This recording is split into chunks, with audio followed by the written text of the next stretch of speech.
Bayangkan tinggal di sebuah pertanian terpencil, jauh dari kota, di mana satu-satunya suara hanyalah angin yang menerpa pepohonan dan hewan ternak di malam hari. Tapi bagaimana jika pada suatu malam, suara langkah tak dikenal mulai terdengar dari loteng, dan jejak kaki yang tak pernah kamu buat muncul di salju? Apa yang kamu lakukan ketika tahu bahwa bukan hanya kamu yang berada di rumah itu? Di tahun 1922, di Hinterkaifeck, sebuah pertanian di Jerman, 6 orang ditemukan tewas secara brutal. Pemilik rumah, Andreas Gruber, bersama keluarganya dan pembantu mereka, ditemukan mati dalam kondisi yang mengenaskan. Mayat mereka disembunyikan di lumbung dan rumah, dihantam dengan alat yang tak pernah ditemukan. Tapi yang paling aneh adalah, tak ada tanda-tanda pelaku memasuki rumah. Tidak ada kerusakan pintu atau jendela. Jejak kaki di salju yang mengarah ke dalam rumah itu, tapi tidak ada jejak keluar. Beberapa hari sebelum pembunuhan, Andreas sempat bercerita kepada tetangganya bahwa dia mendengar suara aneh dari loteng. Dia juga menemukan koran asing di rumah, padahal tidak ada yang membeli atau membawa koran itu. Andreas bahkan menemukan jejak kaki di salju menuju rumahnya, tapi tidak pernah meninggalkan area tersebut. Semua ini terjadi sebelum keluarga Gruber dibantai tanpa ampun. Namun yang lebih menyeramkan adalah fakta bahwa setelah pembunuhan terjadi, kehidupan di rumah itu seolah terus berjalan. Para tetangga mengaku melihat asap dari cerobong, dan hewan ternak tetap diberi makan. Apakah pelakunya masih tinggal di sana setelah membantai seluruh keluarga? Ataukah ada orang lain yang diam-diam merawat rumah tersebut?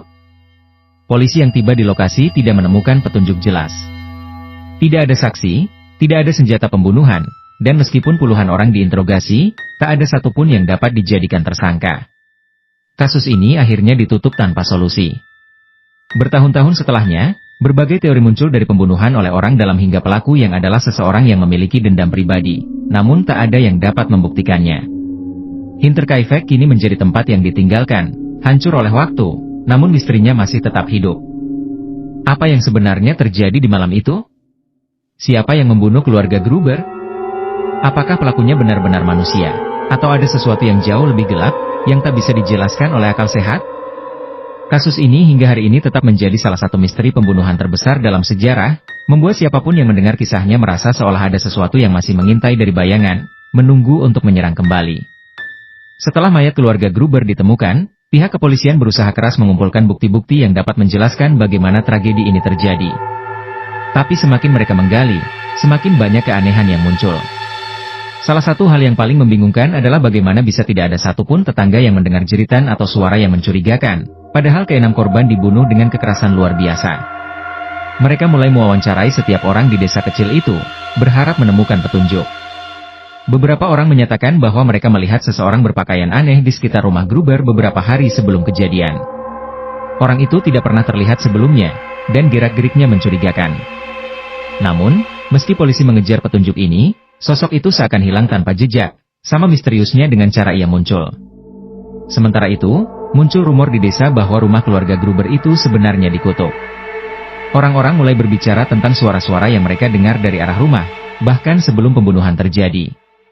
Beberapa warga mengaku melihat bayangan aneh di sekitar rumah pada malam hari, seolah ada seseorang yang berjalan mondar-mandir di antara jendela. Namun, tak ada satupun yang berani mendekati rumah tersebut. Dan kemudian, desas-desus mulai menyebar tentang rahasia gelap keluarga Gruber. Konon, hubungan antara Andreas Gruber dan putrinya Victoria tidak hanya sebatas ayah dan anak. Victoria, yang dikenal sangat cantik di desanya, pernah menikah dan memiliki seorang anak laki-laki bernama Joseph. Namun suaminya meninggal secara misterius beberapa tahun sebelumnya, meninggalkan banyak pertanyaan yang tidak terjawab. Beberapa orang percaya bahwa Joseph, yang baru berusia 2 tahun saat tragedi itu terjadi, bukanlah anak dari suami Victoria, melainkan hasil hubungan terlarang dengan Andreas, ayahnya sendiri. Jika benar, ini mungkin menjadi alasan dibalik pembunuhan mereka, balas dendam, aib keluarga, atau sebuah kebencian mendalam yang dibungkus dalam sebuah konspirasi gelap. Namun, polisi tidak pernah menemukan bukti kuat untuk mendukung teori ini. Fakta bahwa tidak ada jejak pelaku yang jelas, dan bahwa rumah tersebut tampaknya tetap dihuni setelah pembunuhan, membuat kasus ini semakin sulit dipecahkan. Apakah benar ada seseorang yang tinggal di rumah itu setelah membantai keluarga tersebut, atau ada sesuatu yang lebih menyeramkan yang menghantui pertanian itu? 5 tahun setelah pembunuhan, seorang lelaki tua datang ke kantor polisi dan mengklaim bahwa ia tahu siapa pelakunya. Dengan tangan gemetar, ia menceritakan bahwa dirinya pernah mendengar pengakuan dari seorang mantan prajurit yang menyatakan dirinya terlibat dalam pembantaian itu. Menurutnya, prajurit itu bersembunyi di rumah keluarga Gruber selama beberapa hari sebelum membunuh mereka, tanpa alasan yang jelas, hanya diliputi oleh dorongan kebencian tak terkendali. Namun, tak lama setelah pengakuan itu, lelaki tua tersebut menghilang tanpa jejak, meninggalkan polisi sekali lagi dengan pertanyaan yang tak terjawab. Apakah ceritanya benar? Atau apakah itu hanya delusi dari seorang pria tua yang terobsesi dengan kasus ini? Hingga hari ini, pembantaian Hinterkaifeck tetap menjadi misteri yang belum terpecahkan, menghantui mereka yang mencoba memahaminya. Rumah pertanian itu kini hanya tinggal puing-puing, namun bayangan gelap masa lalunya masih menghantui setiap orang yang mendekatinya. Dan bagi mereka yang berani menyelidiki lebih jauh, mereka harus siap untuk menghadapi pertanyaan yang lebih menakutkan. Apa yang sebenarnya terjadi di sana? Dan apakah pembunuhnya benar-benar manusia? Silahkan berikan jawab kalian di kolom komentar.